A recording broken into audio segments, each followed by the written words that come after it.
guys, it's Carrie and Tiffany Good with morning. Alice Eats the Apple. And we are here with the most amazing guest. So I'm going to let Tiff bring us in. Well, I am brand new to meeting you. Hello, welcome to Nancy Du Tertre, which means Nancy from the small hill in French. Thank you. Name. And I'm brand new to meeting you, but Carrie has been so excited to introduce me to you, your work, your books, your website, and all of the incredible things that you've been up to. So welcome to the show.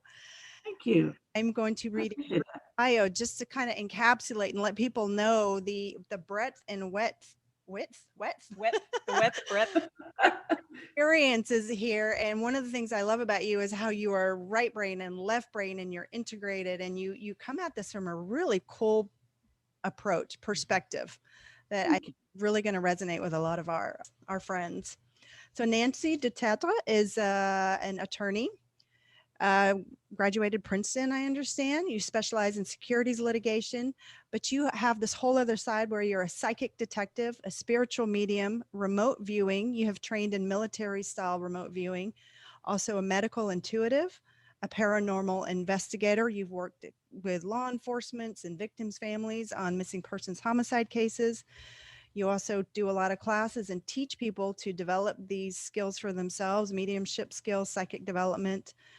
And your what we're going to be talking about today is some of your book, where you are talking in linguistic studies of alien languages, a former CBS radio show of hot leads, cold cases, and gosh, the list goes on and on and on here. But I wanted to hear some of your backstory about how you got where you are, because you have come from this very Concrete. yeah, very Yeah. investigative, logical thinking, and you've also incorporated this very ethereal, intangible kind of world and blended them together, and that fascinates me. It does me too. And we're going to dive into your book, You have How to Talk to an Alien. two great books, so we'll have to hit that one next. Yeah, your second book, Psychic Intuition, all about how psychic ability can be relearned, because obviously we all have it, but we have just, many of us, forgotten it or trained ourselves out of it or dismiss it. And you're teaching us how to use those skills in our everyday life. Yeah. So I hope that kind of covered some of the big things that you've done, but you've owned businesses and nursing homes and ceramics companies. I mean, it's been pretty incredible. Thank you. Yeah. Actually, you sent me some really interesting photographs. Can I talk about that? Yeah, absolutely.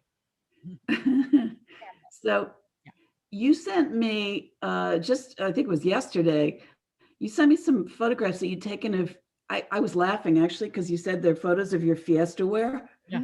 I thought that was great. So anyway, so Fiesta ware, I guess for anybody who doesn't know what it is, it's just really colorful sort of, I think it's pottery, like dinnerware. And it has like little circular ridges and things on it for the designs, but it's usually like one solid color, I think, right? Exactly. Mm-hmm. Okay. So apparently you had an insight, and then you looked at your Fiesta ware, some plate, and it seemed to be generating some type of like a hologram. Right. The reflection on the back of the cabinet off of the Fiesta ware shows these incredible geometry and images, and Carrie really connects with them. Well, it was okay. Right. I like the way you're thinking, because, and that was sort of my question also, is it a hologram or is it a reflection of the light? Because any time that you're dealing with geometry and light, you're creating shapes. Mm-hmm.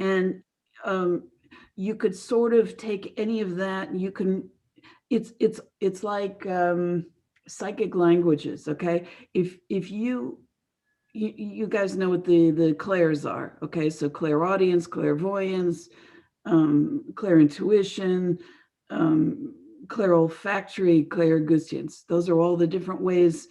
It's what I sort of refer to as the shadow senses, the psychic senses, which are sort of like shadows of our five physical senses. If you look at every one of those senses and realize that you could translate its data, okay, that it's giving you, let's say, a chemical imprint, if it's a clear olfaction, or an electromagnetic frequency of a color that you're seeing visually for clairvoyance, you can translate those into the languages of each one of the clairs, so that you can say it one way, you could say it another. So to get back to your thing with the fiesta ware, if you're looking at a light pattern that's being generated by shapes, it's a form of data. Okay. So it's telling you something different through the reflection, the refraction, the diffusion, every aspect of the light that's coming off of that particular object is giving you a new form of information about itself.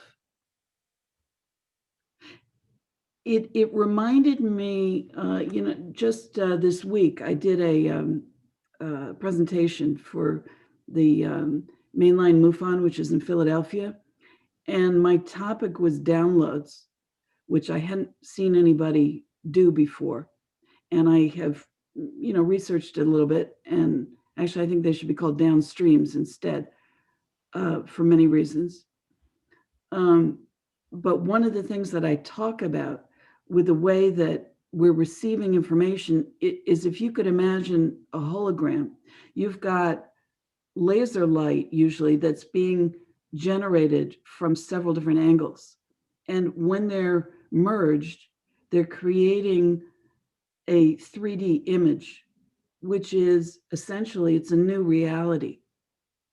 So the merging of different light reflections from different angles and all of that is creating a new reality. And by the way, that for me is an analogy for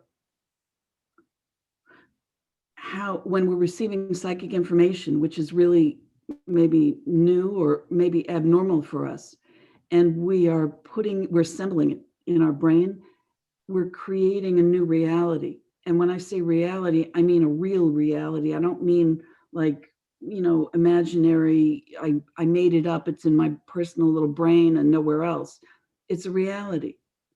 And so that was my sense of what you're doing with your fiesta ware and the reflections coming off of it. A question or a request, like the night before, she had been meditating and asking for question. I don't remember what your question was, but you were really, I told him I was ready to go. asking for an answer. And I said, but I want to sign. I'm not nuts. I mean, really, this is, as I've told you, I am in a very concrete world with a very concrete husband. And it grounds me, which I love.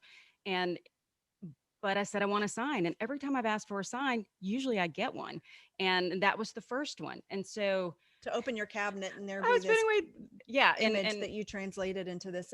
I think that goes back to what you're saying about this tested, where your TSP is tested ESP. It's like seeing things that are concrete. And we can get more into that later about, because I really am fascinated by your whole process there. So, but what, like, for example, in this case, for years, I went around and said, does anybody know what this is? Does anybody know what this is? And no one knew what it was. That's a cool looking eye, or it's the Illuminati. Yeah. And it's like, no, it's not no, it's fine. Some folks said, you need to be careful with who you're talking to. It's like, no, I don't feel that way. It is. So I have, over the years, there's this book, and I think you referred to it. I love this book, and it came I can't see the title in it. It's the Beyond UFOs, the Science of Consciousness and Contact with Non-Human Intelligence. Free. It's the free group. Oh, okay. Yeah. With Dr. Schild and Ray Hernandez. Yes. And yeah. Okay. They came the closest. It's like, okay, a holographic. They're speaking to you graphically. I can't talk sometimes. It was just an interesting. It was just an interesting thing. Has it always been there? Maybe. I mean, I've lived here a long time and I've never seen it. So I don't know what that is, but it's that type of stuff that happens that most of us say, huh?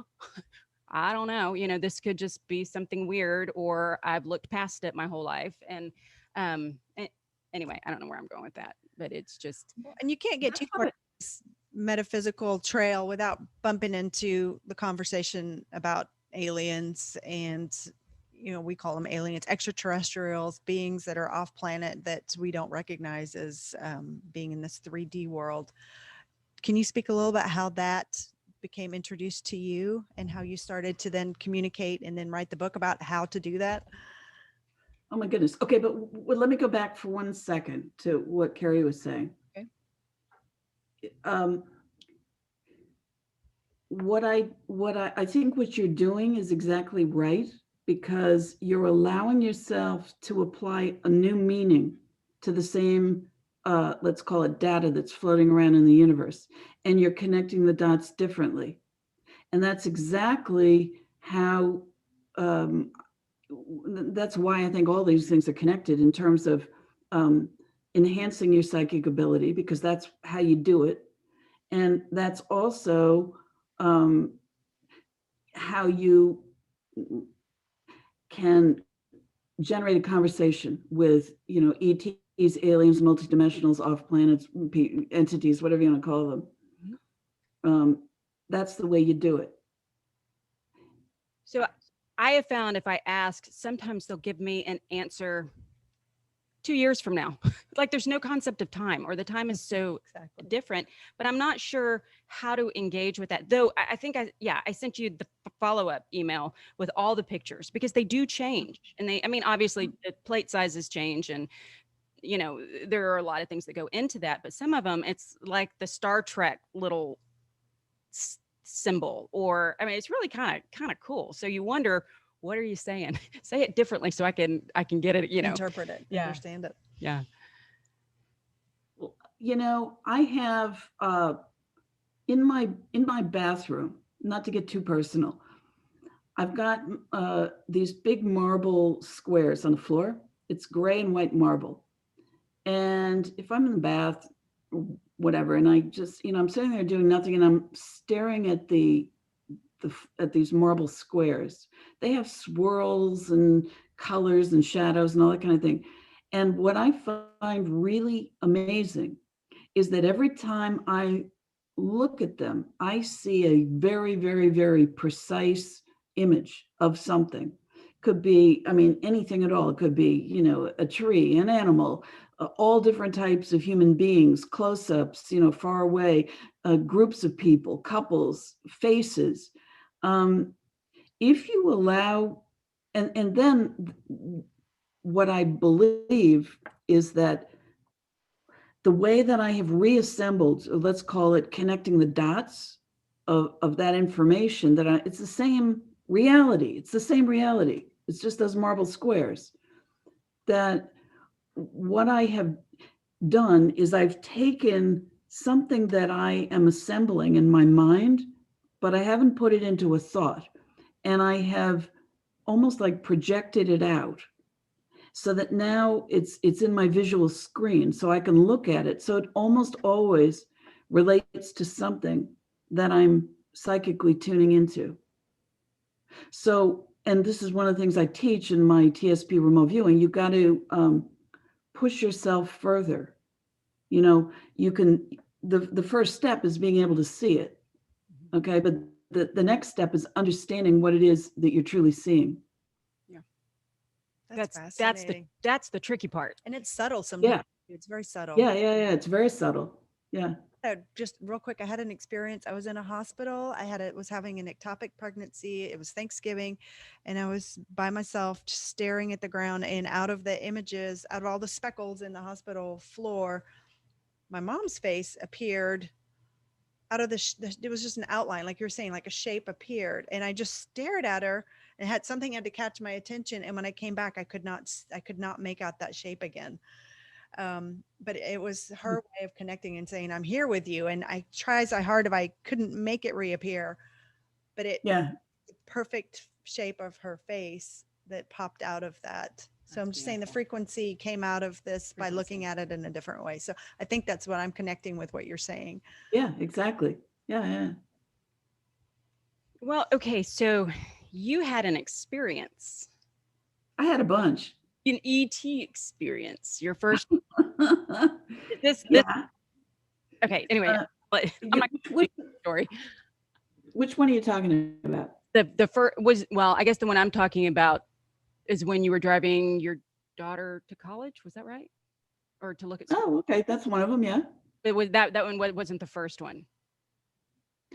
Yeah, You know what? Connecting with involved. ETs, connecting with aliens. That's, oh, okay. So, yeah, I mean, that story, I was driving my daughter to college from New Jersey to Pittsburgh, which is, if you got two kids in the back seat, it's kind of slow because you got to make a few stops. So it's 7 or 8 hours going along the Pennsylvania Turnpike. And so we were doing that. I had my son also in the back seat with my daughter. We're driving. They get really bored. They're asleep. And we get into it's like I think they're called the Allegheny Foothills. They're outside of Pittsburgh, but they're beautiful. It's beautiful country. And they're kind of like low hills or mountains. Nah, not really mountains. And it's dusk and it's getting dark and I'm really bored. I got no one to talk to. And I'm looking out up at the dark sky and I'm thinking, if aliens exist, then, you guys, or if UFOs exist, you guys ought to show yourselves. That would be And so I did sort of a shout out, and of course nobody shows up. No UFOs show up. At least nothing that I could see with my eyes. And so we get to Pittsburgh. We get to our hotel. I put the two kids in the other bed because I want my bed for myself. And my daughter, always at the time, she was like a rotating fan.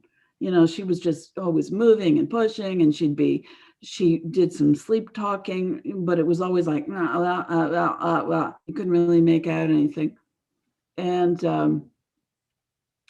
I think they were watching that movie about Benjamin Buttons, which is all about time going backwards. And I fell asleep.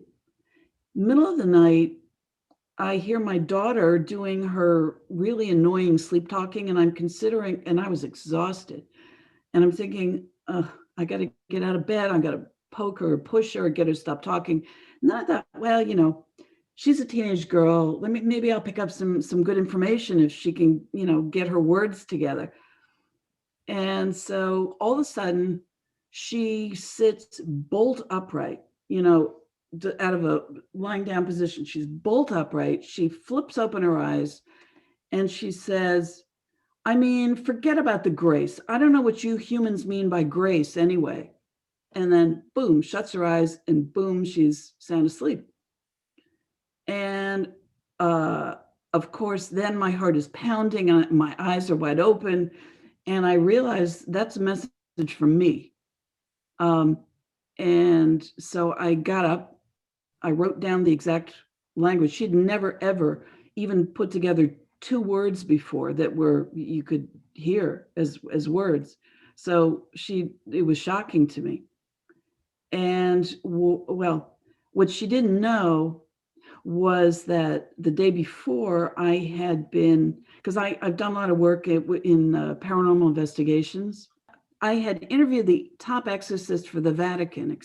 He had said he worked sometimes with psychics, but he called them charismatics. And so I had to look up the word charismatic. Charismatic works with charisms. And I'm trying to figure out what the heck is a charism. So that's why I got in touch with that secular demonologist. He sends me all this Vatican literature. And it turns out a charism is anything from like healing with your hands to making prophecies to speaking in tongues to any of those things that are done within a religious context. And they're called graces, a grace. So I hadn't told my kids any of this because they were young and I didn't want to get them involved in any of this stuff because you have to be careful with, particularly with teenagers and people who are more vulnerable mentally. And so she didn't know this. And the fact that she was using the word, she says, forget about the grace. I don't know what you humans mean by grace anyway. That was really shocking to me. I mean, it was shocking.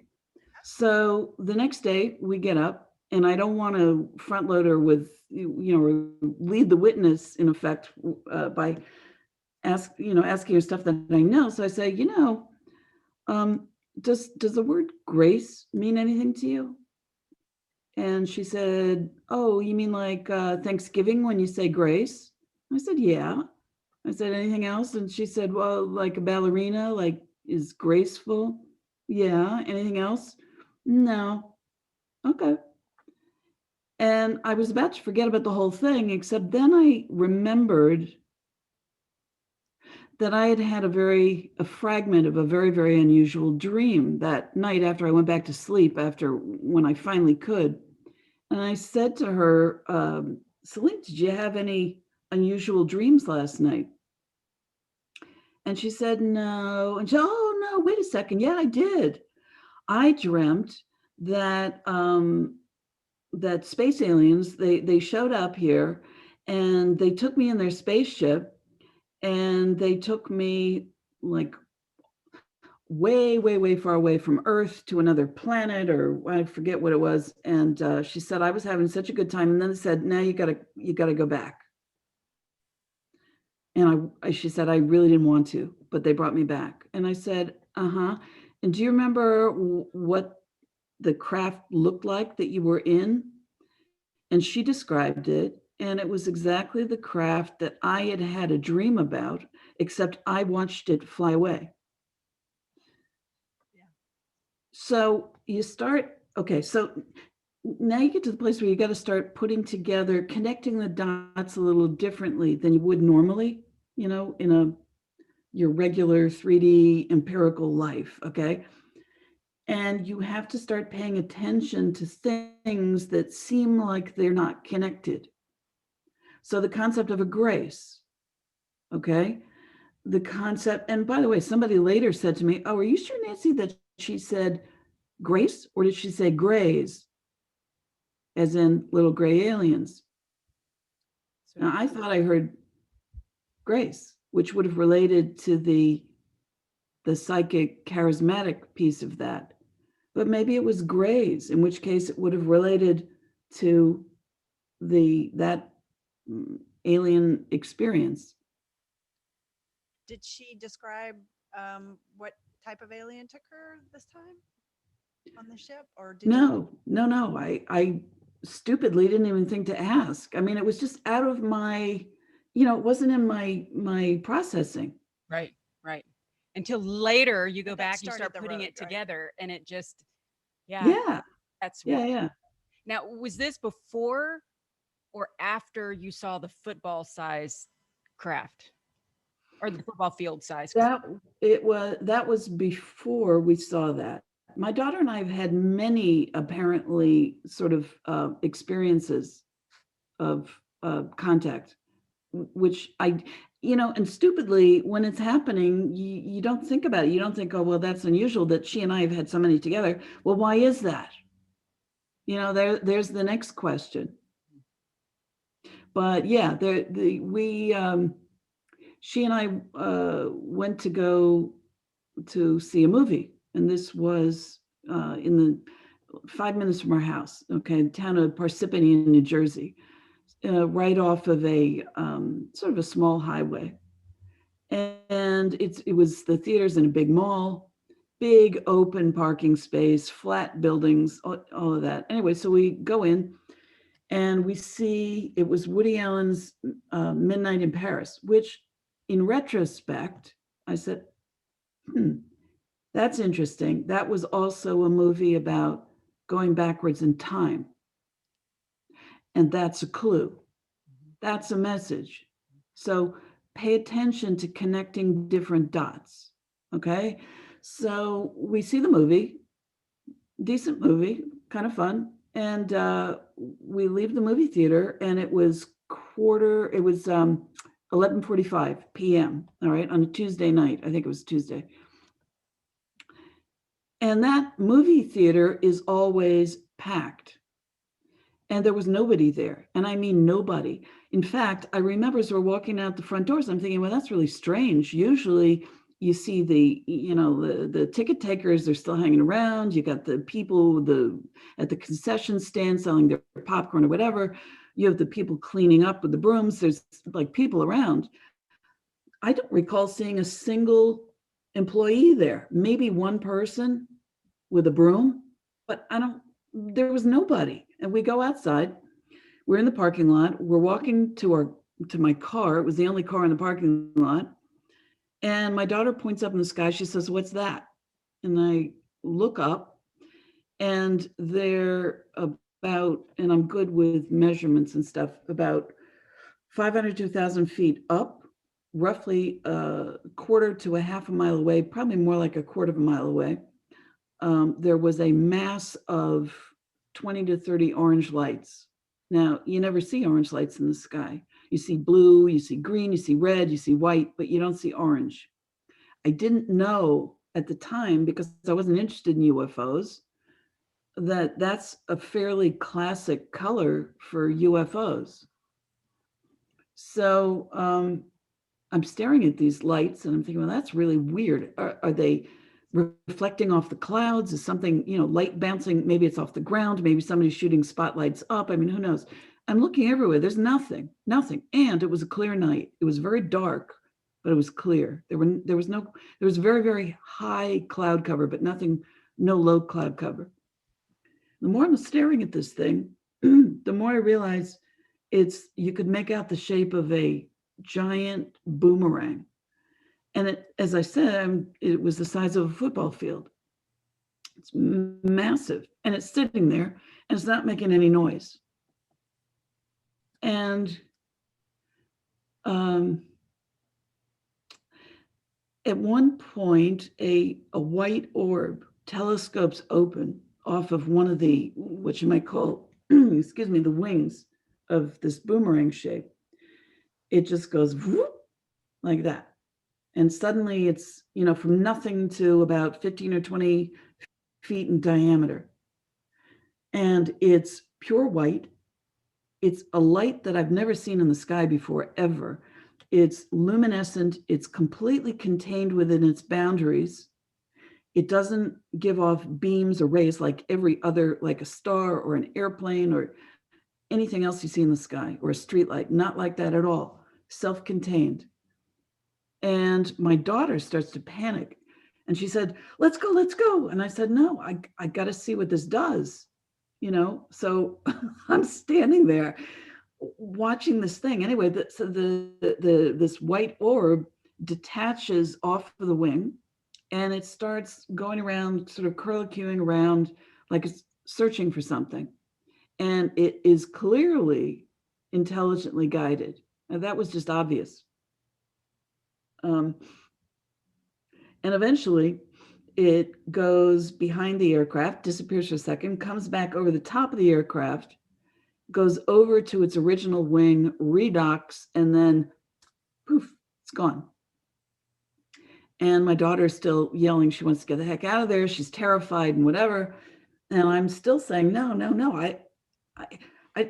When you see something that weird, you have to, you got to look at it. It's like a train wreck or something. You just can't take your eyes off of it. Feel panic or fear, or just calm and just intrigue?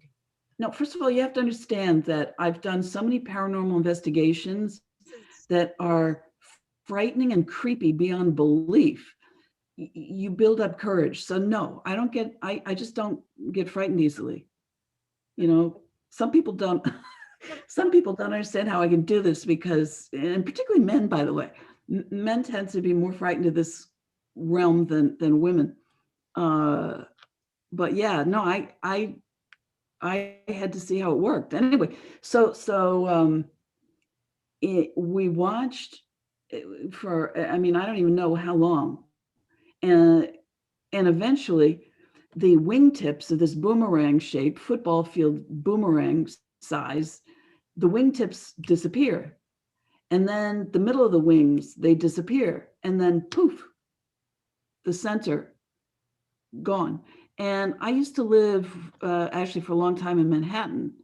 And so I used to watch from my terrace and my window. I could watch all the airplanes circling in, coming in definitely to LaGuardia, and I could also see them going over to JFK Airport. So I know all the different types of optical illusions that you can get. For example, if a craft is flying relative, the same altitudes and is flying at you, it can appear like it's standing still. Mhm. Stuff like that. But I know all that. And I know what all these different craft, I know what they look like. I've had, strangely, here, I live in New Jersey, I've had F-18s, F-15s flying directly over my house. I thought the roof was falling off, and they look different. So, and helicopters all the time, I watch them. And this thing was none of the above. And it did not fly away. It either cloaked or dematerialized, or could have gone into a different dimension where it could still be there. We could coexist in a sort of multi-dimensional existence where I just wouldn't be able to see it. Anyway, so, and I don't know if I'm talking too much. You stop me if I am. Oh, this is fascinating. When you said that, what I saw, it did. It sort of just went. It almost looked like it just went, and it was gone. It's like lights off, lights off, lights off, lights off. Boom, it's gone.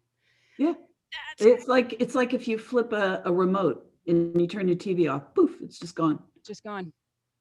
So, that brings me to the question of multi-dimensional, because it is, and I'm fuzzy with that. I know we have different friends that different folks that we've had on the show that we become friends with, and there's one particular person that we have to always ask, now, is this a person I can touch or is this somebody in a different dimension? Because let's say Val Thor has actually walked here, or maybe he is here right now. I don't know, but people say he is, but he's not somebody you have to tune in to see. He's somebody that's here. So I get confused between multidimensional beings, which I guess we all are. It's just whichever one you reside in, and ETs that are in this reality. I don't even know if I really posed that as a question, but I was hoping that maybe you could clarify that. First of all, what I've heard about Valiant Thor is that he left. Mm-hmm. Okay, now, do I know for sure whether he was here? I mean, I certainly interviewed a bunch of people, and different people said yes, and people said yes, he went to the White House, and that he had met with various two different presidents and top military generals, and that his craft was located and seen by people. I think it was out near, if I'm remembering, Lake Mead out in Nevada. Underneath, I think. What's that? It's down under the water, under Lake Mead. Or maybe I've heard. I don't know whether it was under the water or whether it was only visible to certain people. Yeah. Once you start getting into this multidimensional concept, it gets really difficult. I one of my first experiences, this was a long time ago, and I've been doing, I do all different types of psychic readings for people, and this guy had contacted me from somewhere out on the West Coast, and to me he looked like he was a big, muscular guy, big guy, kind of almost Russian looking or Slavic looking, and he was looking for any type of help or advice on what to do, because he was being abducted regularly by what they were small grays apparently. And he said that they would because I'm a very literal person. So I ask, the sort of, and I'm also, I used to own a newspaper. So I've got this journalist mentality, the who, what, why, when, where type, give me all the details, so now I know where we are in our consensus reality, what's our starting point. So I think I had said to him, how do these entities, how do they enter your room? And he said, well, they drop out of thin air, not quite from the ceiling level, but they drop in. And he says, I know they wake me up because I can hear the sound of them hitting my floor. And I said, well, what does it sound like? And he says it sounds sort of like if you were dropping something on cardboard. So those entities, they're clearly coming from a different dimension because they're literally falling out of thin air, which, by the way, is very similar to the kind of work I do in psychokinesis. I just got back a year and a half ago. I did training in Russia on psychokinesis, and I had been working with some scientists on psychokinesis for a couple of years prior to that. You can, you have things in the psychic and mediumship world called apports, apportations, things that will literally drop out of thin air. My psychic detective teacher, Nancy Weber, had known a very interesting character in history who ended up bringing, well, there are a few people who claim credit for this, but he claimed credit for bringing the Israeli spoonbender Uri Geller to the United States for testing. And then Uri got involved in the Stanford Research Institute program for, that was developing remote viewing along with Hal Puthoff, Russell Targ, the physicist, Ingo Swann, the psychic, and Pat Price, the police office detective. Anyway, I don't want to get too far off of that, but so my psychic detective teacher had been telling me some story about she'd gone up to this fellow's estate in upstate New York. His name was Puharich, and he'd invited Uri Geller to show up. And so my teacher was walking on the estate grounds far away from the house. Uri had just shown up, and she said she's with a friend of hers, and all of a sudden they see two giant, they were Chinese vases, I think, that had been inside the house, and they literally drop out of the sky, out of nowhere, right in front of them. I've had experiences where I was creating a birthday party for my daughter's 16th birthday, and it was at the local Elks Club, and I had to clean up the place myself. So I cleaned everything with one of those giant brooms, and I swept everything, cleaned everything. Then I'm rolling out those giant tables and I'm setting them up. I'm putting up her posters, and I noticed something very strange, that every time I would stand in front of a wall to put a poster up, I would look down at my feet, there'd be a little blue stone, like a little blue glass stone. And I thought, that's odd. I know I swept everything. I cleaned everything. And this happened not once, but maybe, I don't know, maybe 9 times. And it was getting weird. I go outside because she wanted to have like a Hollywood red carpet birthday party for her 16th birthday.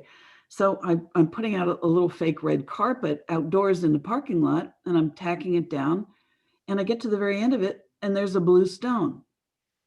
I think that's really weird. I go back inside, and something goes whizzing by my head from behind me at about head height, lands on the floor, it bounces, I hear it, and I pick it up, and it's a blue stone. So these are apportations, things that can simply drop into our dimension, I believe, from different dimensions. Now, And do it you happens from a another, lot. like throwing pebbles at yourself, or who's trying to get your attention, or Oh, well, yeah, I get you the follow up on that. So 4 years later, I'm driving my son from a play date, and I pass this same Elks Club, and I see a bunch of like big beefy guys, and they got the like tattoos, and they're laughing, and I say to my son, listen, do me a favor, just humor me for a second, stay in the car.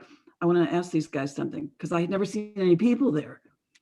And I go over to them and say, hi, can I ask you a really weird question? And they say, yeah.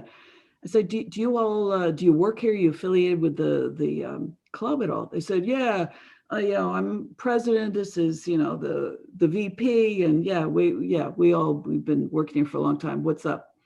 And I said, this is going to sound really weird, but is there a spirit, or has anybody known a ghost to hang out in your hall there? And immediately all four guys start laughing hysterically. And they say, yeah, that's John the ghost. Nobody who works here will stay here at night, and the secretaries don't want to be the last ones out. And yeah, John's been here for a long time. So John was pelting you with pebbles? Oh, but there was one more piece to that. And that was that my husband didn't make it over to help me out with the setup of that place, because my son got a, what do you call it, acute appendicitis that night. So my husband was running him between two different hospitals. Finally, in an ambulance, they bring him over because he had to have immediate surgery. They brought him over to a local hospital. So I go over to that hospital because there's a pediatric section to it. I go over there the next morning to visit him, of course. And in front of the hospital is a little statue of a couple of kids. It's like a fountain. And in the basin of the fountain, it's filled with those blue glass stones. So it's like they were there throwing them at you. Yeah, it was. I always interpreted that as whoever this John fellow was, who was apparently some type of, I think he was a veteran or something, but he was trying to help me out. And I was there by myself, and he was giving me information. This is all data. We live in a universe. It's just information. I love that. But what I find interesting about that is that I don't know why either it takes us a while to understand it, or why they can't communicate better. No, why can't we understand better? Well, that's So true. that brings me back to your book. Like, how do we understand better, and what do we need to do to open these channels so that we can receive this benevolent information and understand that there's a greater meaning off, instead of just getting freaked out somebody's pelting you with blue pebbles. No, this is actually a direct correlation between what's going on with your husband and your child. And how do we open up to that? Well, and I would like to start by kind of explaining to you guys how this is. You present tremendous amount of information, and you clearly have interviewed and researched, and they're credible. They're not just woo woo. I mean, and I live, we live in, it's, anyway, it is people in the Air Force. It's high ranking of, I cannot talk, officials, all kinds of folks, PhDs, really some fancy pants people. And you really cull it down to just phenomenal information. And then you go into the different ways. I mean, are we getting it in thought packages? Are they reading our mind? We have the crop circles. And she talks about, do they have the vocal cords to actually talk to us? Some do, some don't. How many ET races are out there that we know of?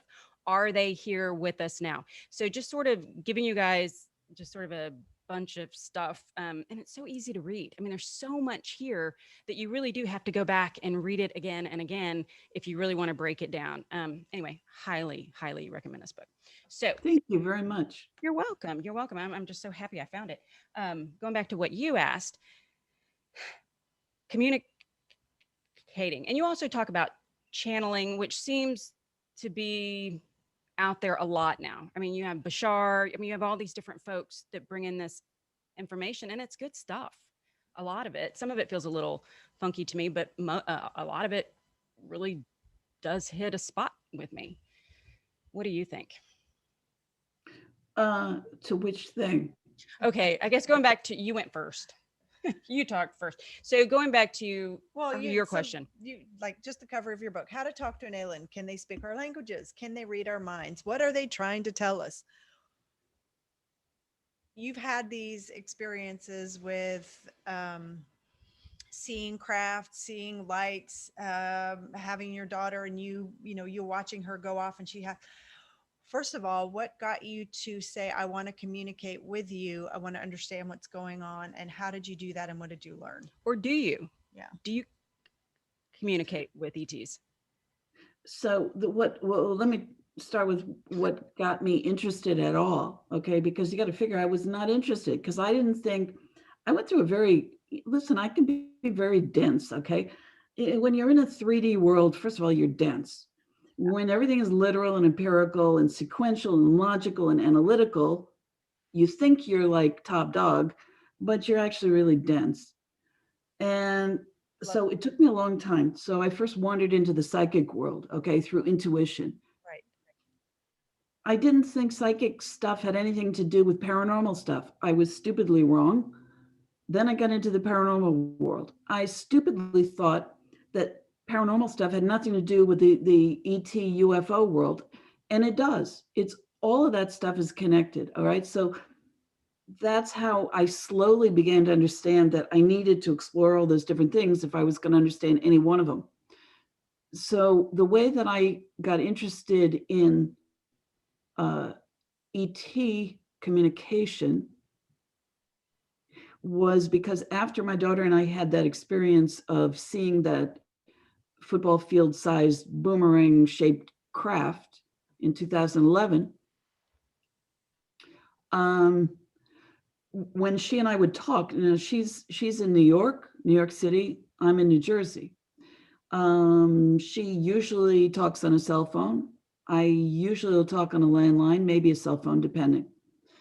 And it didn't really matter any combination of what type of phone we were using, but we would, for a year and a half, our phone calls were interrupted. And what would happen would be that suddenly she and I could no longer talk to each other, but there'd be this very weird electronic sounding, sort of male sounding voice. It sounded like it was very distorted, coming through a lot of thick distortion, speaking a language I couldn't understand. One time it did say my daughter's name, and we could both hear it. We couldn't hear each other. And it would go on and on and on. You would sort of hear that it was completing things that sounded like phrases or sentences, whatever. And then it would finish, it would be done.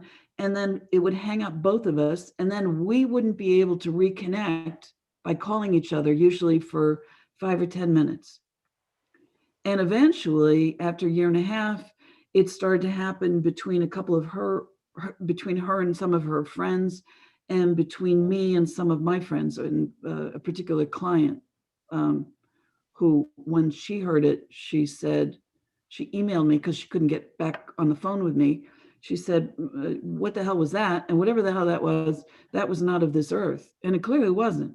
I mean, it was the sounds and the voice and the language. It was nothing like I had ever experienced in anything. And I'm a linguist. So I'm trained in, well, I mean, I speak English, but also Old English, fluent in French. I also trained in Old French, some German. I've lived in Germany, lived in France, lived in England, and some, and Thai language. So that's what I'm good at it. You know, I've got the ear for language, and I just couldn't do this. So it got me thinking, well, how do they communicate with us? And so whoever that was using an electronic method to talk to us. I have a friend who's an experiencer who says that I've heard recorded messages. He says that not only has he heard himself communicating from the future, and it's documented on his cell phone, but he's heard various commanders of different ships, he believes, communicating. And the few that I've heard, they sounded like a little bit like a middle-aged Chinese woman speaking English.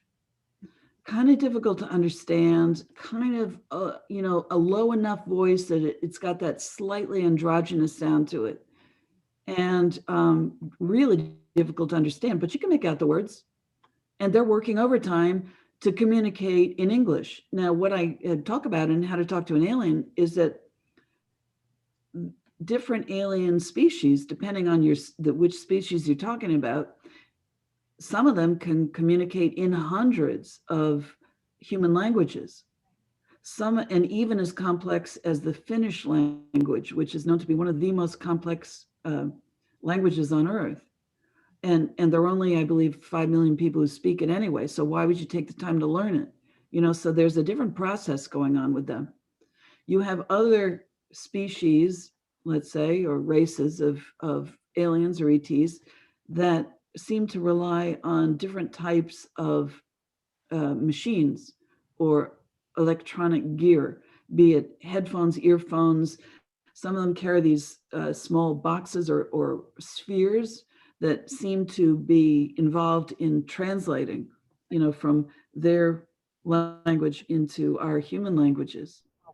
So it got me involved in then collecting from, I have a database now of written alien languages that people say that they're either channeling or they have seen while they've been on a craft for various reasons, or, you know, other items that they've found. It's really complex. It's very, very complex. So I'm sorry to interject with my story, but one day, this is probably 10 years ago, and I had a little one at that time, and I remember taking a nap. I was trying to kick caffeine, and I never take naps, but I took a nap, and I woke up, and across my door frame in my bedroom were orange, like glowing, like that really bright 80s glowing like lights, and anyway, neon, and they were symbols. They were large, and they were symbol, like exponent with, and I, for the life of me, and I just remember looking at it thinking, that's weird, and it just sort of faded, and I couldn't really recall it. I can recall what it. So do you think that's what that might have been?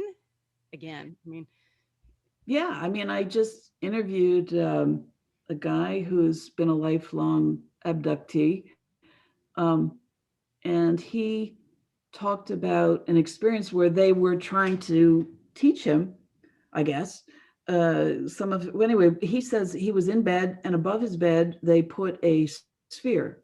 And on this, he said it was jade colored, and it had golden, what he called glyphs on it. And it was, they said they were moving. So his job apparently was to figure, you know, to translate it, to figure out what these glyphs meant. I don't think he did. And by the way, I've had my own experience. I had not visually with my eye. Well, yeah, it's hard to say. It's sort of in between mental and visual, where I see streaming glyphs, characters. They look like some type of, you know, alphabetic something or other. You can't really tell. But anyway, they're moving downwards, and they look like, if you can imagine, like a bunch of these things that are streaming on a teleprompter. And as fast as you look at them, they're moving. So it took me a long time to figure out that if I didn't look directly at them, I could slow down this movement of this sort of teleprompter thing going on. But it's really, there are many people who they see images like that, or they feel compelled to write them down. And I do believe that is a communication. And the trick here is to figure out what is being communicated. And it's very difficult if you don't have the equivalent of a Rosetta Stone. You got nothing to compare it to, other than I would say, your state of mind, the surrounding mental or the surrounding physical situation, your emotions, your thoughts. What are you thinking right then? What are those colors and those shapes? What do they generate in your mind in terms of an interpretation? And if you see them again, see if you can make connections. That's the only way to do the kind of translation or interpretation that we need to. Was it that Amy Adams movie? Was it Arrival, where she was a linguistic specialist and the aliens arrived and they were impressing those huge circles? Do you know what I'm talking about? Not only do I know what you're talking about, but Paramount asked me to do some PR work on it. So when that movie came out and I saw like, we just expect them to show up speaking English and get all our idioms. And of like, I remember my mind being blown when I saw that. And of like, of course their intelligence has developed a different kind of communication. And how do we bridge that gap to understand what they're trying to tell us and let our psyche kind of absorb it and communicate something back? And she in the movie was, obviously able to do it. So I love that you are that person. Yeah, I thought that too. That's helping be that bridge. Like, how is that even possible? I think that's remarkable. There's some other weird stuff with that. Tell. Well, first of all, in the movie, she was a professor. She taught French. And that was my major when I was in college, was Romance languages.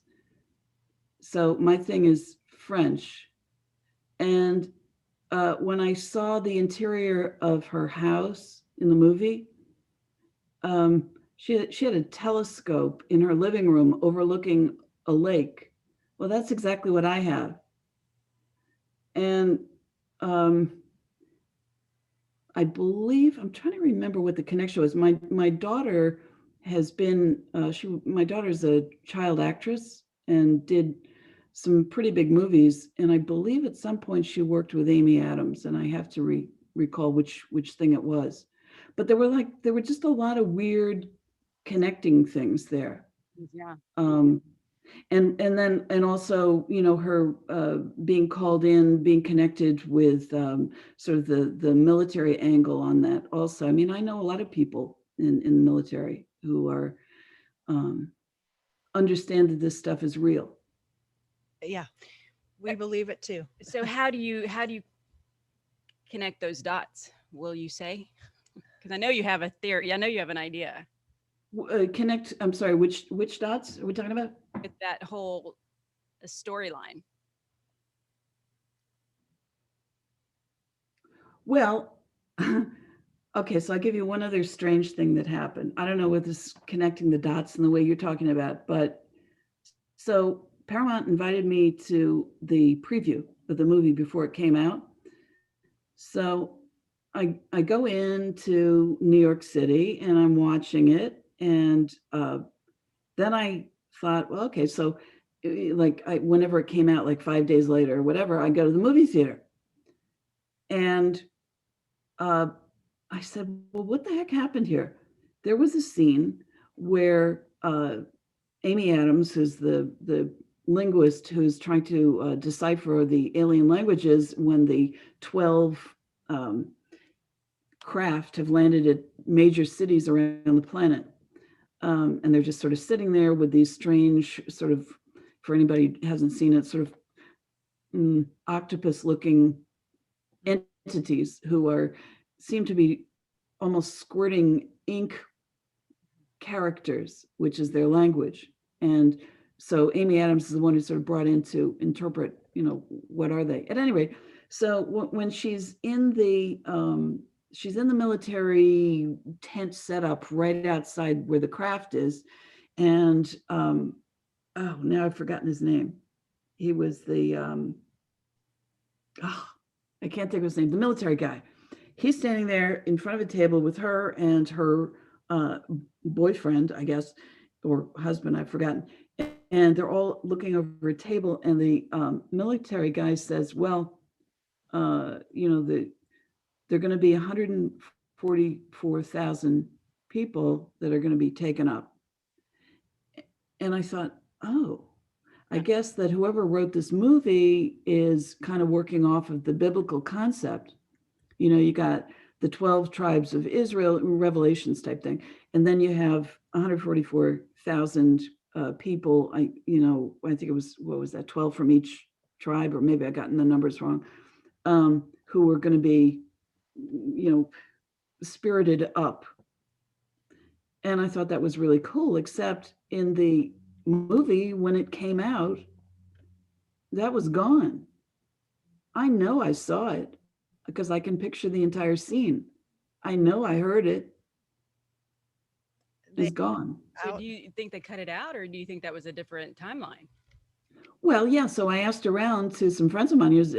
Is it possible? Do they do that with movies? Do they, a couple of days before they're due to be out in all the movie theaters, do they cut stuff? I mean, I guess they could. But isn't it kind of too late once you've done the distribution on all of that? I mean, I don't know. It just seemed odd. Very interesting. Those things happen. And it's like, what did you get a peek into? Well, yeah. And that's sort of when you say connect the dots. Okay. So anybody else probably, or a rational person, would say, I imagined that was like a little freak of whatever. It doesn't mean anything. It's a nothing, forget about it. But once you start to pay attention to connecting dots that make no logical sense, you start creating new realities. You start to understand what realities coexist with us. Yeah. Yeah. Absolutely. And that's sort of my point. And I know I said that in kind of a long, circuitous way, but that's my answer. No, we understand. Absolutely. It's incredible. So really, you can switch anytime. I mean, if you can access those timelines, and I think half of it's just knowing that that's an option. Anyway, that's a whole other topic, but I love that topic. So I really don't want to leave you without finding out more about what you do and what you offer as far as courses and readings. Pretty cool things. Yes. And readings. Exactly. Yeah, thank you. The thing that I have been working on the most recently is my, I call it next generation remote viewing. It's called TSP, and it is, I got a little frustrated with the fact that it seemed to me that most of the remote viewing, all the different modalities that they've developed over the last 50 years, a half a century, have been kind of the same thing, only some of them are just, reprocessed a little differently, but the same thing. And so I also got frustrated because I think if you are an intuitive person, you can accelerate a little bit faster. So TSP allows people to, I think, accelerate quite a bit faster. It's, I think, a more sophisticated access into this type of information. So I've been teaching that. It's sort of, it's taken off. I'm teaching people all different backgrounds, people in cybersecurity or professors or surgeons or nurses or professional psychic mediums or professional psychic detectives, people in business, real estate, whatever, all different types, and they're getting it. They're really getting it, and they seem to like it. Can I But yeah. So ESP is extrasensory perception, the ability to connect these dots or receive this information or see the patterns in this energy that we've been talking about. But you've called it tested ESP or TSP. Right. Think about what that testing part means, where you're bringing in the evidence, or like what separates that out? So my mentor was Ingo Swann, who along with the two laser physicists, okay, essentially created controlled remote viewing in 1973. He believed, and he always told me, feedback is absolutely essential, and I agree with him, because that's what ties us back into our 3D world, okay, where we could say, okay, yeah, that wasn't, I wasn't making that stuff up. I'm not psychotic. I'm not like a super creative person. I'm not a person narcissistically wants to, be the center of attention. None of that stuff. You tie it back to feedback. So the entire TSP remote viewing system is tied to feedback. That's the tested part. And I've got, at this point, I personally, from the readings I do, because I've been using this system now for, I don't know, close to 10 years. I have about, 500 transcripts or so. So you start to see how good are you really, in the real world, not just how you imagine, or you tell somebody the way a lot of psychics do, I see this, this, and this in your future. It's going to be great. You're going to make a lot of money, blah, blah, blah, goodbye. And then you never hear back. You don't know if that was true or not. Oh, that sounds fascinating. So then people get back with you and say, yes, this is what happened. Oh yeah.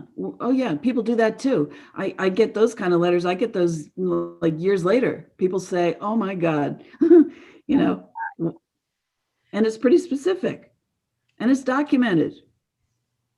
So that's a really fun thing that I'm doing. And I do also, I give all different types of psychic readings, psychic detective, mediumship, medical intuitive energy healing. I just added a new thing now for dream analysis, because I don't want to toot my horn too much, but I do that really well.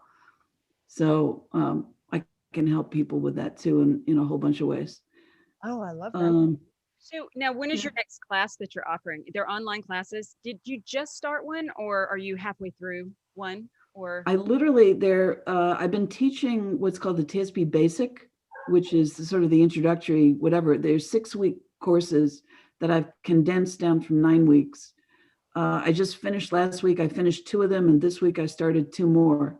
So I think I got to take a little bit of a break after this, maybe like into the new year. I just got to breathe. So I haven't set up the new ones yet, but I have them on my website, which is theskepticalpsychic.com. I love that name. Are you still practicing law too? I haven't really done anything in the legal field for a while. I mean, I'm a licensed attorney, good standing in New York and New Jersey. I do maybe forms of let's call it counseling to different organizations. Yeah. But this is, this psychic thing has really been my main focus. And I'm working currently on a book on my experience doing psychokinesis training in Russia, which was kind of mind-blowing. That's a whole other story. Oh my gosh, I can't wait to hear about that. I mean, most people really do sort of focus in on one thing, and I know some of the friends that we have that's what they do. Like, they kind of woke up and they're great at connecting with folks that have crossed. At some point, you're ready to sort of move beyond that sometimes, and it is I don't know. People just seem to kind of pigeonhole themselves in one thing, and you are not. There is not a pigeon or a hole. Wonderful, because you just keep strengthening all of those different clairs. It sounds like. I mean, it sounds like you really have access to all of them. If you can get the different parts of your brain to talk to each other. Because in the other book that I think you were talking about it's called Psychic Intuition, Everything You Ever Wanted to Ask But Were Afraid to Know. And what I really talk about in that book is how you can, first of all, unlearn all the things that have made you lock into this, what I'm calling a dense 3D reality. And we get trained into that simply by learning language, which is sequential and takes time, as opposed to getting holistic information. But there are many ways that you can sort of unlearn it. I've lost the other track on what I was going to explain to you. Well, just about the different clairs and how you really access. Yeah. So if you learn, first of all, you're connecting your left and right brain. Okay. And the other thing you're doing is in developing more that right brain sort of holistic approach and the clairs, you are learning what I'm calling the languages of the clairs, because they give you information in different formats. Yeah. So you can, if you're good at language, learn the different languages. So you can keep expanding and expanding.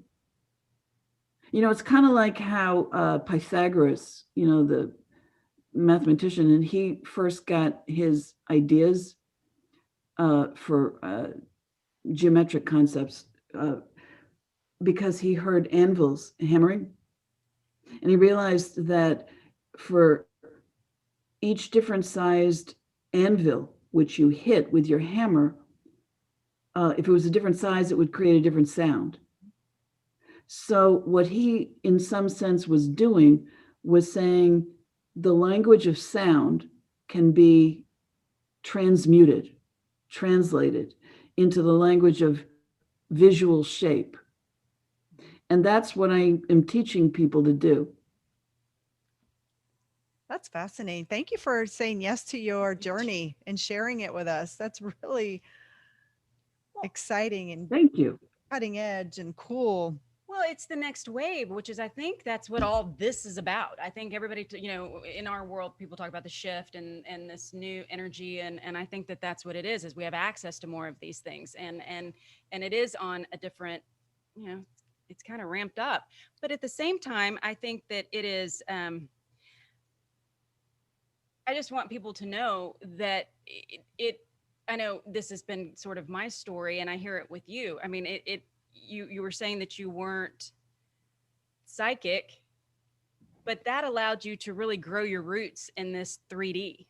And then, because what if you did grow up psychic, hearing things, seeing things all the time, you may not have taken the path that you took.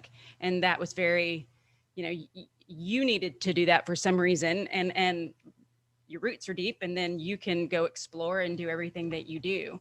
And, I don't know. I just think the timing of things is just fascinating. And I think I just remember reading and that where you did your undergrad and I don't know why. It's not that yes, that's impressive. But it's not that. It's just, that's hard to get into, and that's hard. And you are surrounded by academia and very grounded, very concrete people. And then to break out of that shell to do what you do, if you can do it, other people can do it too. I mean, and that's what you say, is that we all have it. It's just a matter of finding it and accepting it. Thank you. And I say that a lot, which is, if I can do it, anybody can do it. I'm not really sure that's true. From my personal experience, I think we get stuck, honestly. I think we get stuck in that space of, at least I know, again, speaking for myself, in that space of, you have to suspend what you know, engage with your imagination, but then you have to trust it. That's the next step. And nobody wants to be kooky or that weird one, or it's not even, I don't know. I think that's hard to move beyond. I know people, Emma, she is this medium and she's phenomenal. I mean, first time I ever spoke with her, she brought through my grandparents' names, my dad's stepmother's name and her mother's name. Wow. And she'll come back and say, I don't know. I don't know. I don't know if I'm making it. I mean, she knows she's not making it up, but it's because it is hard to trust that. I mean, she has so much evidence under her belt, but anyway, so I think a lot of us get stuck in that place of, is it imagination or is this real? Yeah. And if you're not trained to trust it, if you're only trained to trust what you can back engineer and say, oh, I got that piece of information because I knew this, because I knew this, because I knew this, you're going, you could say, oh, there's a logical, okay, I get it, and it's real. And if you cannot back engineer it, you don't know what the source is, you just poof, you just get this synthesis in your head and you say, well, I'm going to blurt it out anyway. That was the biggest obstacle I had to get over, because I really hate making a fool out of myself. I hate it. And I was taught my entire life, you don't do that. Yeah. The only thing that you trust is what you can back engineer. Well, the thing is, if you never learn how to trust the other stuff, you have no feedback ever. Yeah. So you don't know whether it's valid or not. And so what I teach people in my TSP remote viewing classes, that's like the first step is I teach everybody to be courageous, because you have to be very courageous to do this kind of work. Oh gosh, that's so true. You I've want done to- psychic development classes, and getting that, like, the first thing you say is, I don't know if I'm making this up and I could be wrong. And we disqualify everything that comes out of your mouth before you say it.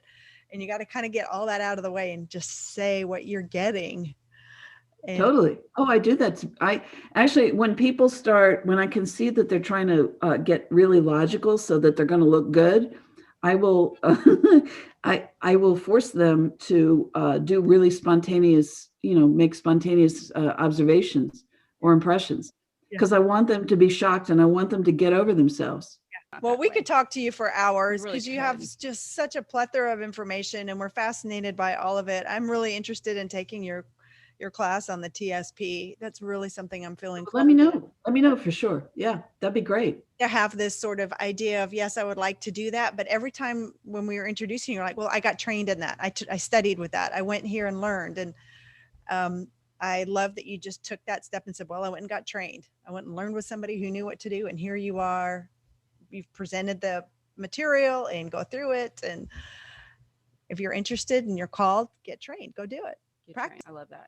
And it's not just And by the way, I just want to add that after what I learned was that I became a better lawyer after having done all this training in psychic stuff. Yeah. Yeah. So, and it works for everybody. It just puts you on, it's what I call this super highway of information. You just get there faster. You're not always going to be right, but oh my goodness, the stuff that you can get that will get you there much faster. It's incredible. It's almost, it's in the realm of like unbelievable. You say, no, that's not even possible, but it is. Once you start peeking back the curtain, you're like, we don't know anything. We know enough to know we don't know. Yeah. I mean, that We can't have the right to not know Yeah. and to figure it out and discover it all over again. And that's super cool. I have so enjoyed talking to you. This has been fun. Thank you. I've really enjoyed talking to both of you too. I appreciate that. So 2 days ago, I was whiny and I was writing. I write to connect, and I was writing, and I said, "What's next? Like, what am I doing? Come on, man!" And they're like, "It's in motion." That's all you need to know. But It's okay, unfolding. it's in motion. I'm taking your class. I mean, this is Yeah, I think the this is skeptical Cool. kick.com. It's a lot of information on the website. You just got to spend some time clicking through all the things that you offer and the validation, all the backup, the interviews, and you have links. Yeah, I'm getting the website redone. It's been a very long process. There's like too much information on there. So yeah, I'm working on that. But you cover a lot of ground, so I can understand why you need a lot of information up there. So you're good. and to Yeah. that are new to you, Yeah. and your work. And so that's wonderful, because people can get a really good sense of what you're doing. And I know I was looking at, because you also have the CBS radio show. Did have it. Did have it. That's ended. Yeah. X Paranormal or X. We didn't even get into the Exo Institute. Oh yeah, that's a whole other thing. Yeah, that's a more recent thing I'm working on with. You might know her, Rebecca Hardcastle, Wright. she's pretty well known, I think, in the UFO world. She used to work with Dr. Edgar Mitchell in Quantic. She At did any rate, book so in there, or a chapter in this book. yeah. So I'm working with her. I'm setting up their entrepreneurial division.